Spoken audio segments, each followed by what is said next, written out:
There are a lot of ways to make money, and opening your own business is one of the ways where you can make a lot of money.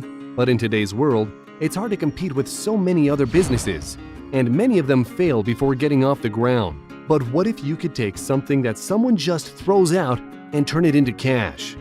You'll be surprised by some of the ingenious ideas. So if you're curious on how you can turn trash into cash and get into recycling for money, then check out these 5 craziest waste recycle business ideas. Andrew Mapoya, Yeli, Uganda. This is the story of a 16-year-old from Uganda who decides to start a paper bag production company, which doesn't sound like much. But Andrew Mapoya got the idea when the Ugandan government put a ban on plastic bags in 2008 because of the environmental damage they cause. Andrew was still in secondary school, and at the time, both of his parents had lost their jobs. Things weren't looking good, and he didn't have any money to get started, so he figured out what he needed to get started on a small scale, which was 36,000 Uganda shillings, or US $14. He got the money he needed by collecting 155 pounds of plastic bottles, which he sold for $11, and then borrowed the other remaining $3 from a teacher. While gathering the money he needed, Andrew visited local shops and other businesses around that needed paper bags since the ban on plastic. Turns out that the demand was huge, and to this day still remains a big business. The next step was learning how to make the paper bags.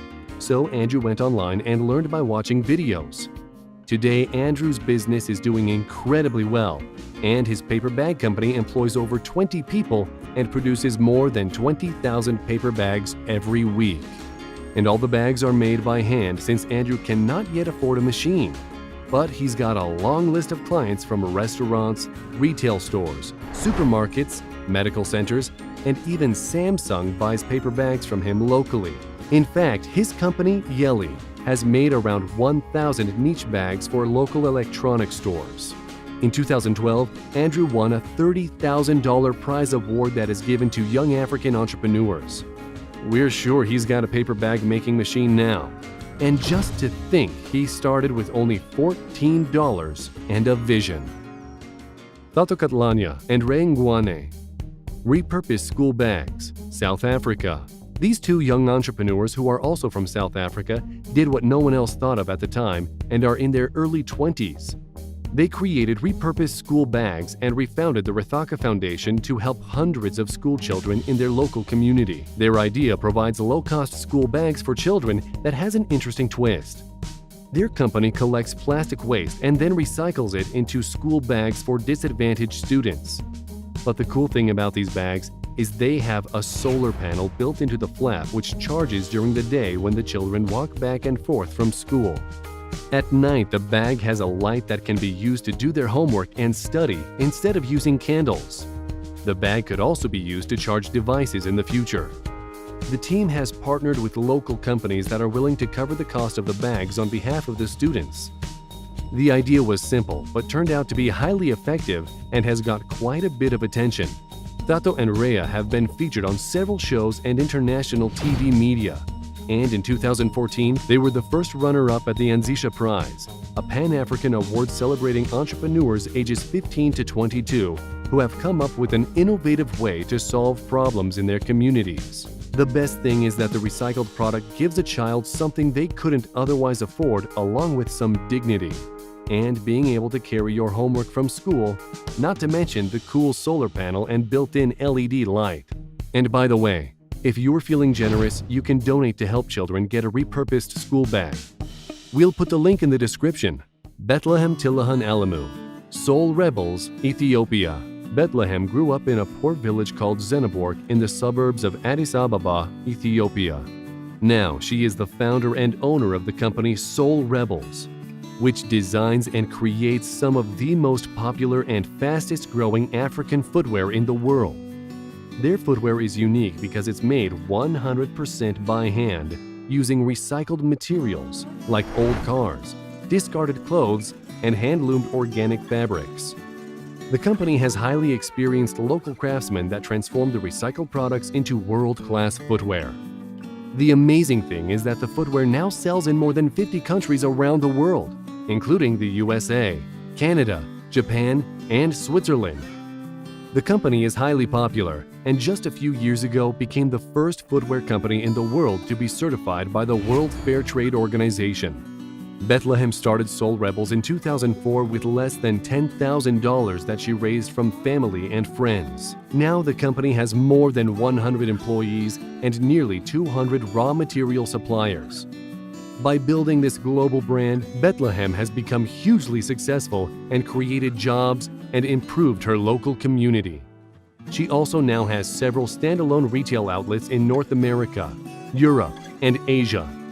Bethlehem has won several entrepreneur awards, including Young Global Leader of the Year 2011 and winner of Africa Awards for Entrepreneurship in the very same year. Imagine growing up poor and then getting the idea of taking the trash and recycling it and turning it into something that is not only useful, but is world-class, stylish, cool, and very popular. If you want to check them out, there's a link in the description. Lorna Ruto, EcoPost Kenya. Lorna Ruto had a nice job working at a bank, but left her job in 2009 and started her own company called EcoPost, which is now one of Kenya's biggest plastic recycling businesses. Her company collects plastic waste from dump sites and garbage cans all across Nairobi.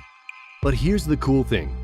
Her company takes that recycled plastic and turns it into fencing posts, which are used to fence houses and forest reserves and are now becoming far more popular over timber. So far, her company has produced over 10,000 fence posts and created more than 500 jobs. Her company is making over $150,000 a year in revenue.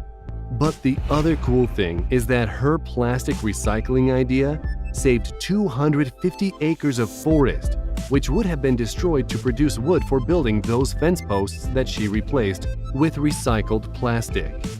She's doing so well that she recently had to upgrade her factory with better equipment and make it larger. Her business has gained a lot of attention and she has won several awards, including the Sub-Saharan Africa Cartier Laureate, the Bid Network Nature Challenge Award, the Seed Award, and the Enablus Business Award. Bilikis Adebiyi Abiola. Lagos is Nigeria's most populous city with over 16 million people who produce 10,000 metric tons of waste every single day.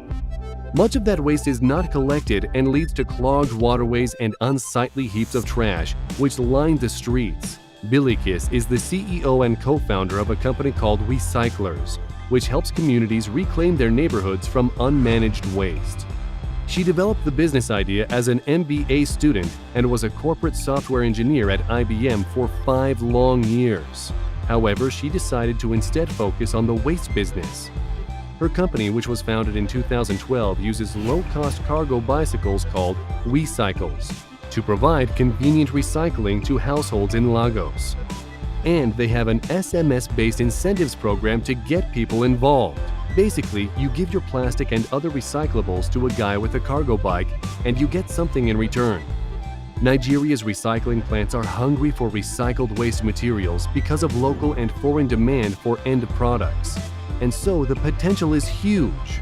If you think about it, this idea could probably work for anyone in any city. Making slippers from used tires. If you think it would be tough to start your own business and start making something out of recycled products, as these other people did, then you need to listen to the story of this man from Africa who takes tires and turns them into sandals. It can be said that Malcolm is the average person born in a poor family and without education. Malcolm's family was poor because the father was gambling and he had an alcohol problem. One day, Malcolm decided to start his own business, and with a little money, he bought a lot of old tires.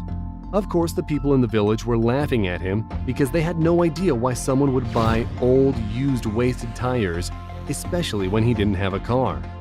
But the joke was on them.